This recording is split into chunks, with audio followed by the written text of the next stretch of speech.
Hey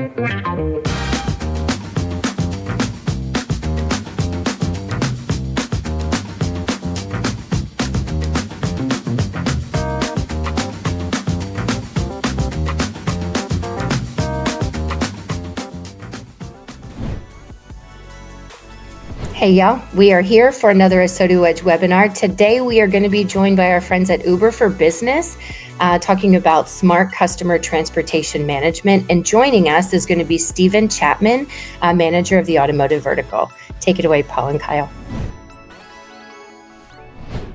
Thanks, Anne-Marie. Okay, Kyle, let me ask you a question. All right, hit me. Before you worked at car dealerships, did you ever ride in the dealership shuttle? Before I worked, no, because I came out of college working in a car dealership. Oh, yeah. But okay. I will tell you, I mean, okay, so a couple things. One, I have ridden in our, the dealership shuttle because I moved a couple dealerships. The shuttle is like it's the guy to go to figure out all the things in the store. They do know everything that's going on. Everything. And for I've better ridden or for worse. Since then, some loaner type shuttle experience, because now that I'm 4 years removed from the store, yep. I have done that. And it's honestly, it's one of those things where it's such a great service, but also the hardest thing and the most anxiety that I have is, great, you got me away from here. How are you going to get me back? Oh, right? Yes. Right. Because I know that it's tough to get a hold of a car dealership. It just is. It's tough to get a hold of a service department, right? We talk about that on other webinars, but I'm always like, okay, do I need to plan alternate travel to get back here? So the shuttle driver that's coming to mind was the shuttle driver from the first dealership I ever worked in. His name was Rick. He had a mullet to die for, gigantic mustache, glasses as thick, probably half an inch thick. He smoked like a truck driver. I don't know. Do truck drivers smoke? He smoked a lot. He smoked whoever smokes a lot. Yeah. But the shuttle was also the parts van. Right. And he was a super cool dude, right? He could definitely talk, but I definitely would say I would question putting my customer's experience in his hands. Right. Yeah, for sure. Yeah. And I mean, today, there's so much changing when it comes to service and the requirement of a customer to have time be their most important thing, right? They've always wanted good timing, but the pace and speed of business, of life today, time is of the essence. And so I think that when we think about transportation, when it comes to someone's service appointment, we're thinking about going to them, picking their car up, getting them different places. It's a complex map. And so I'm excited to have Stephen here to bring us the wisdom of what it takes to dial in transportation. Well, let's bring him in. Let's bring in Stephen Chapman, manager of the automotive vertical, Uber for Business. Stephen, thanks for being here with us today. Thanks for having me, guys. So do you remember the first shuttle you've ever ridden in? I have to be transparent. I live in New York City. I don't own a car, and I drove a Toyota Corolla in high school, and I don't think I ever really had to get it serviced. It was just such a reliable car. Maybe I did an oil change every now and then, but I would just wait for it.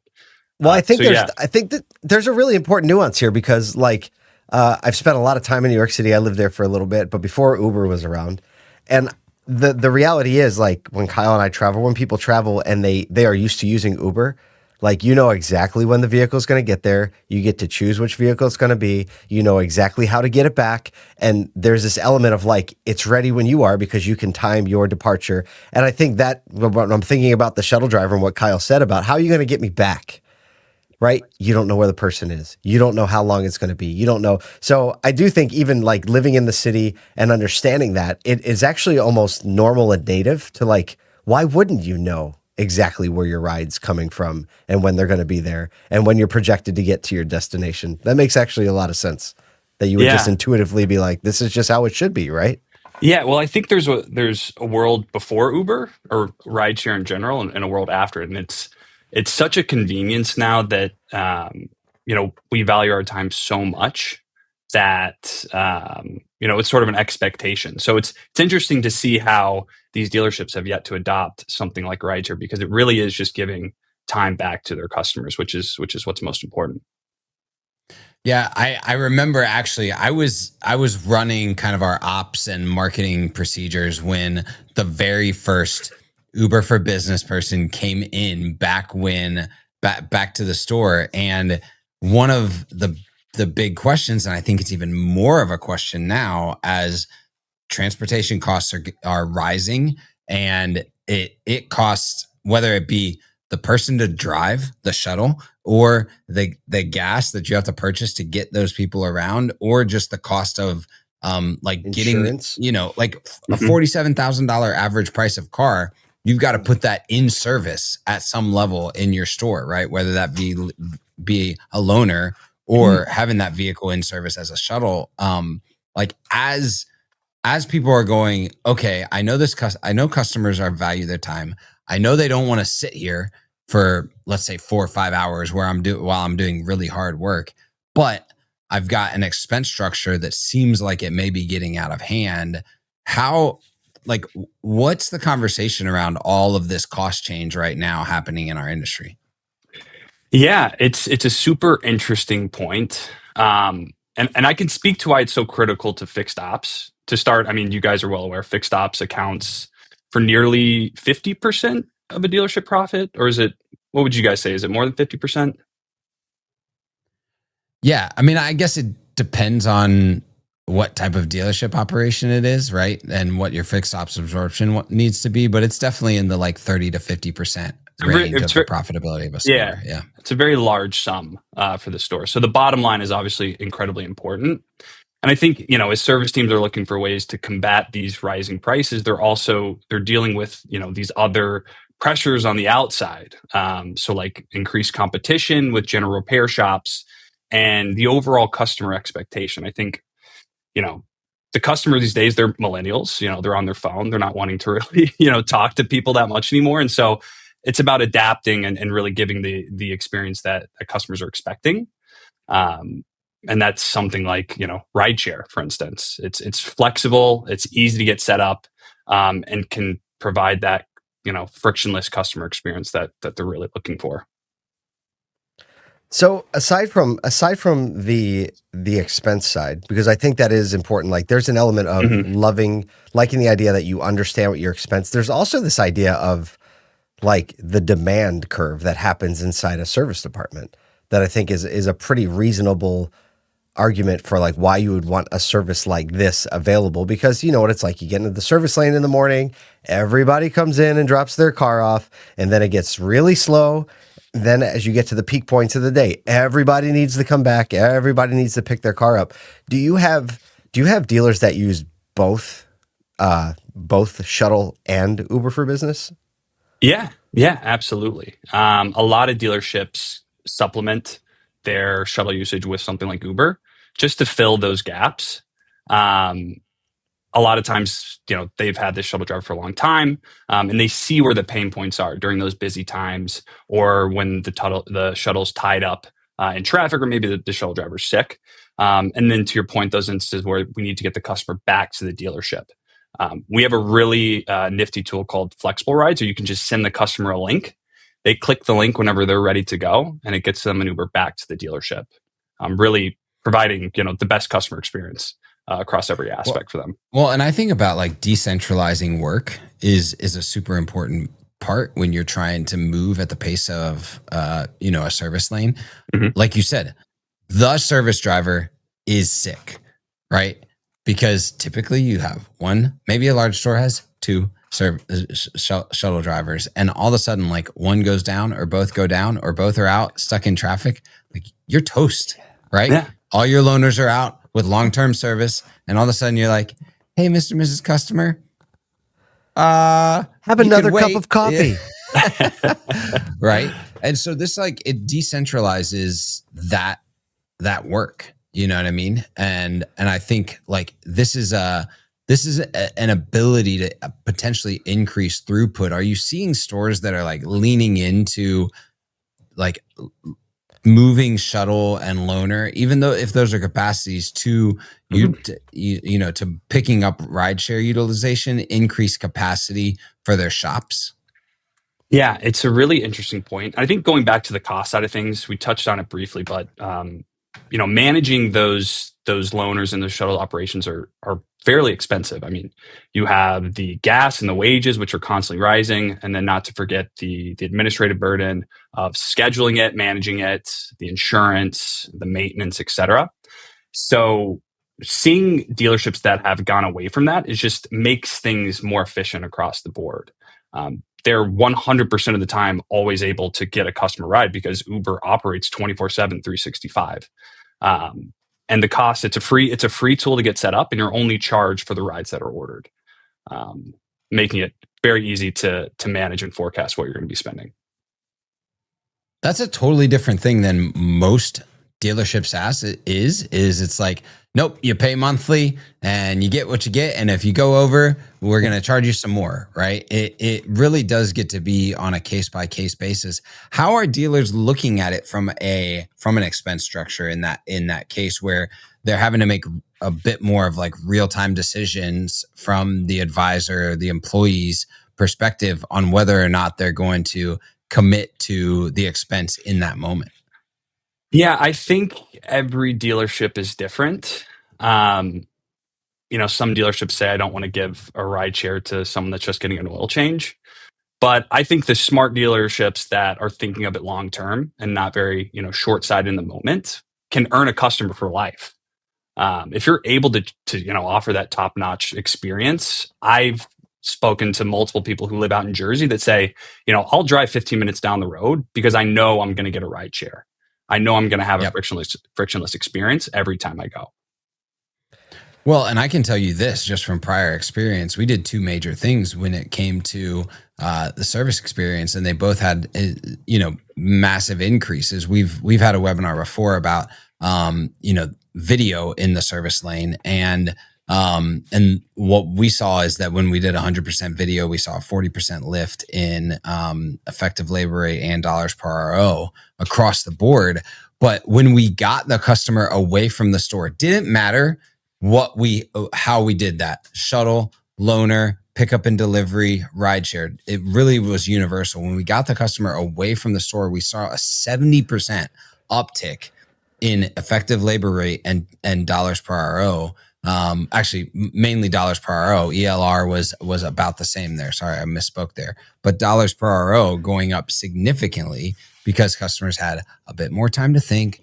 They were okay. They weren't being pressed for time. They were still running their day, doing the thing that they needed to do. Maybe they were still at work and able to make a decision to service their car as opposed to just say, nope, I got to get back to work. And all of a sudden they're out with just, quote unquote, just that oil change, right? Are you seeing similar? Yeah, I mean, absolutely. I think the dealerships who are able to get their customers in and out of the shop fairly quickly, they're seeing a lot of increased ROI, especially on the CSI portion. I think the customer experience is huge. And again, the repeat customers, they're not dealing with scheduling constraints, which I think is a really important thing. I've spoken with customers that talk about how, their service customers have to get scheduled out 2, 3 weeks, 4 weeks in advance. And having something like rideshare allows them to get them in and out as quickly as possible. And maybe you guys have the impromptu person that just comes on and needs to get their car serviced. This allows you to just take up that job and get them in a rideshare. So can you walk us through the different ways people can get on the platform? Because do they get an app? Is it integrated? If dealers, I've wanted to try it. Walk us through the different options there are to get it. And then just maybe walk us through. Because everyone knows how to call an Uber, but I don't think even everybody realizes is that it there's confusing? A business side. Yeah. Right. Yeah. Yes. Maybe you can walk us through what implementation looks like, how it looks like for when the customer walks in. Give us, teach us. Yes, I'll teach you guys. So we built a business level platform. Think of it as the app that you guys have, but instead of only being able to call one ride at a time, you can call multiple rides at a time for other people. So that's what we built. On a desktop, on a phone, both, either or? So it's on the desktop computer. The platform itself is free to set up. There's no contract that's involved. It's a usage-based model, so you pay for what you use. We'll get every advisor set up. It's a simple step-by-step process of using it. So all you need from the customer. So say, Paul, you're a customer today. you want to go get some Starbucks while you wait to get your car fixed. I'll get your name, your phone number, and then type in the nearest Starbucks, and you'll get a text with the ride, where to meet the driver, its ETA, etc. And then you'll go out and meet the driver, and then the advisor will just send you a link to get picked back up whenever your car's ready to go. And that's it. So what if does the person need the Uber app on their phone? The person does not need the Uber app on the phone. Yeah, I think that's a big one, because if, like, you know, there's a lot of people out here who aren't tech savvy, or you know what I mean? So they just click the link and it gets them, and they can see. Well, yeah. Funny enough, when I quick story, when I was thinking of joining this automotive team, my mom actually reached out to me and said she got an Uber from her dealership and said it was the coolest thing. And she's one that's not tech savvy at all. So I was like, okay, maybe Uber might be onto something here. Maybe there's something. Yeah, maybe there's something to it. Yeah. So literally, is this like, if dealer's interested, is there someone that comes to the store, or is it like easy enough you set up over the phone, virtual call, set up? When you say set up the advisors, like you set them up with individual accounts? Yep. It's incredibly low lift. The account setup takes 2 minutes. So basically we'll hop on with the admin, whether that be the service manager, service director, whoever they deem the admin of the account. So we'll get it set up, and then we'll actually set up a separate training if necessary with the service advisors, where we'll get all of them linked to that account. It's also a very quick process, get them quickly trained, and then they're good to go. Can you pick different levels of Uber? Like, you know, when we book on our app, you know, Kyle always, like, if he could get someone to show up on a unicycle to pick us up, he would. Oh, gosh. Yeah. I'd like to picture how that would work, but yeah. Yeah. No, Kyle will figure it out. No, and then me, I'm like, dude, just pay the extra $8, right? And let's make sure, like, can you select the level of Uber that you want for your customer? Like, if you really want to spoil someone, can you go like Uber Black?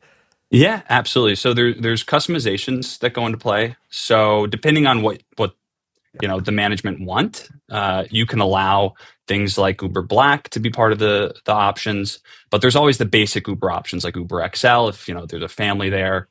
We even have Uber Pet, which surprisingly, you know, a lot of dealerships love this option because I guess people come with their pets. And then there's the and you don't Uber want that X. pet you don't want that pet in your shuttle. Yep. But if someone's used to having the pet in their Uber and they're qualified, set up for that, agreeable, exactly. Right? All that. That's an interesting one. That's a totally different. I hadn't even thought of that. That's wild. Yeah. I know. Well, looking ahead, how do you see, you know, this transportation management segment evolving in fixed ops? Like, what should dealers be thinking about to stay competitive as we move forward?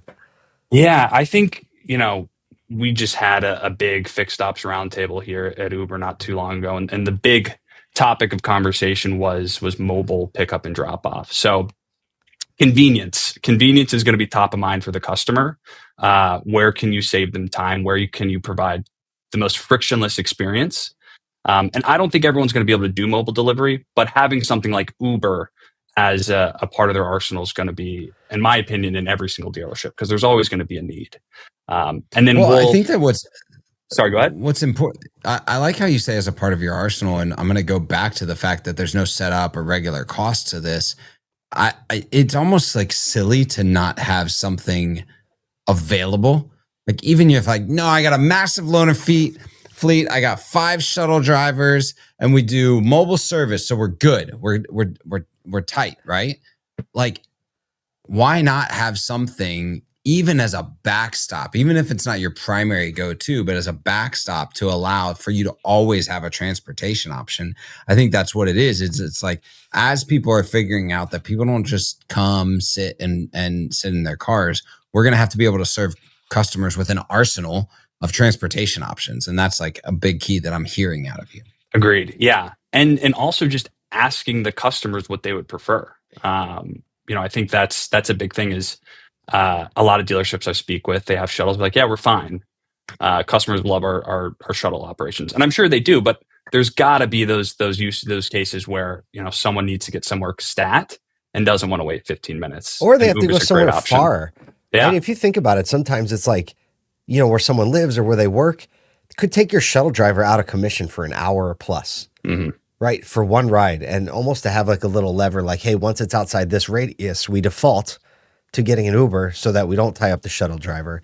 And, you know, dealerships, a lot of dealerships just have people coming and going, people going to airports, reps coming in, vendors coming in. And I think there's just a lot of opportunity for a dealer to have a very like go-to transportation option. If you don't have that shuttle driver, or you don't like want to like send your sales staff, right? Mm-hmm. Instead, you want your sales staff to be selling cars, right? Because that's, goodness. usually what happens, right? This doesn't just have to be for the service lane. This is like a transportation option. Yeah, because you know what it's like. You grab the sales guy, you're like, hey, go pick up whoever from wherever. But you don't want him doing that, actually. You want the salesperson like selling, taking up, reaching out to people, following up. But it's always a salesperson, right? Yeah. Hey, can you go get whoever from the airport? Sure. We can kind out of the game for 2 hours. We can kind of act as, from what I've learned, like that's what a porter's job is, to do these odd jobs, right? To go pick up something, go pick up a part even. Uber can really facilitate that whole thing. And can Uber facilitate parts pickups? We can, yes. So we have parts delivery built into the platform as well. See, that's another element too. Now we're digging in. And the other aspect is Uber Eats. So, anytime a customer is maybe waiting a little too long, maybe it's lunchtime, you want to offer, an Uber Eats credit to them, you can send that out as well. So we really, that's great all too. All these different facets. See, I think like positioning it as just like a customer experience tool, not just for the rides, but saying like, because every dealer knows, every service manager knows that the situation comes up where the part wasn't there that they needed. And now the customer's waiting, or they're a little unhappy, or they wish they were. And if you can be like, hey, what's your favorite place to eat around here? Great. I'm going to have that brought in. Right. It just is like next level. Actually better. Instead of what's your favorite place? Hey, look, I've gone ahead and sent you via text an Uber Eats credit, right? Because you're saying like you can deploy that from this back end to someone's cell phone and say, I've already sent you a $20 Uber Eats credit. Ooh. Go ahead and order. We know that they'll deliver right here. Boom, done. Yeah. And I don't know about you guys, but I'd be like, I'm coming back to this dealership again to get my car serviced. Yeah, I'm hoping that my parts are late the next time. Yeah. Exactly. Oh my goodness. That's simply incredible. So it's not just people rides, it's food, it's parts delivery. Come on, Kyle, what else can we come up with in a moment? I will come up with something else. What else in the store? I'm sure there's plenty. Like all these people rides, all the parts delivery. I mean, it sounds like you can just deploy like, I need X moved thing to go from Y to Z, right? And because everything is just dependent on two addresses and a function going in between those two addresses, like you've kind of taken the best of all of the Uber apps and like packaged them into the business world. Is that kind of, am I getting that right? Yeah, that's exactly right. And I think the benefit of having this dedicated automotive team is we're hearing from customers on a daily basis of what they want and what they need. And so we have direct feedback loop to our product team, and we're able to build a future state that's gonna be a great and efficient solution for many facets of the dealership. Now, I don't know, I might be out of left field here. I vaguely remember Uber having a service where they will bring you a puppy to pet. All right. Do you remember that? I'll jot that one down. That might have been something it might have been something like test. No, literally, maybe. It was like Uber puppy, having a stressful day, and they literally bring you puppies. Like, oh, pet the puppies. So if a customer's waiting for more than 3 hours, they'll get a puppy delivered to them from Uber. Just you pet the puppy and then just feel. Yeah, I really remember. I'm going to look that up. And that's a little crazy, but wouldn't that be a thing? So let me reel myself back in here for a second. Can you talk a little bit about the back end and the billing, right? Because now that we're deploying these rides, we're offering credits, we're sending people things. I think if I'm a manager, I'm thinking like, hold on, like what are the controls? How is this going to be built out? How am I going to see my statement? How are we going to attach these things to the ROs? So maybe you could tell us how the system works that way as well. Yep. So every ride will have an RO attached to the receipt. That will flow through to either a service manager if they want to receive all the receipts, or if there's maybe a warranty person that's handling warranty reimbursement. Because let's not forget, there are some OEMs that do reimburse for rideshare a ton. So we'll have all that information on there. And then from a billing perspective, it's billed monthly. We do credit card or we do ACH wire transfer.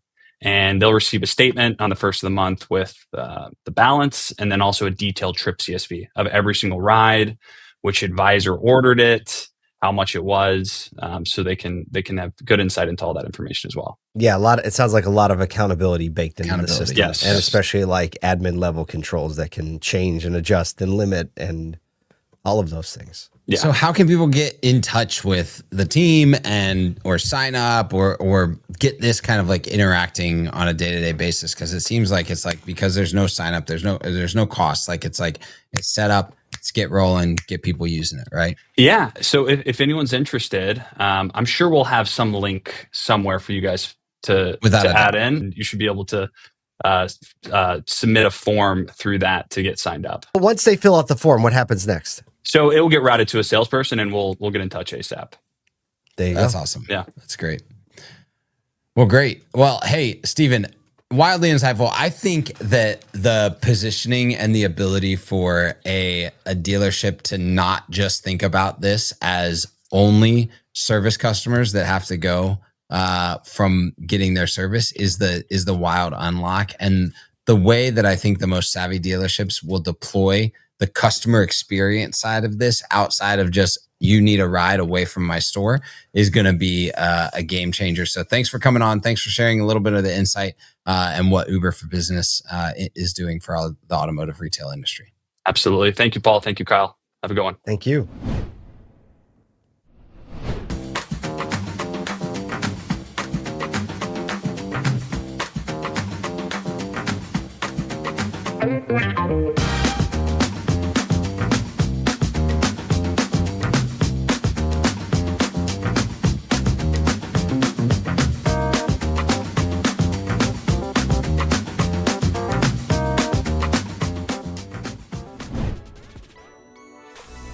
All right, everyone, that's a wrap. Thank you for being here and spending your time with us. If you want to share this with a friend or if you'd like to watch it again, go ahead and head on over to our website, ASOTU.com, click on media, and then go ahead and click on webinars. We'll see you next time.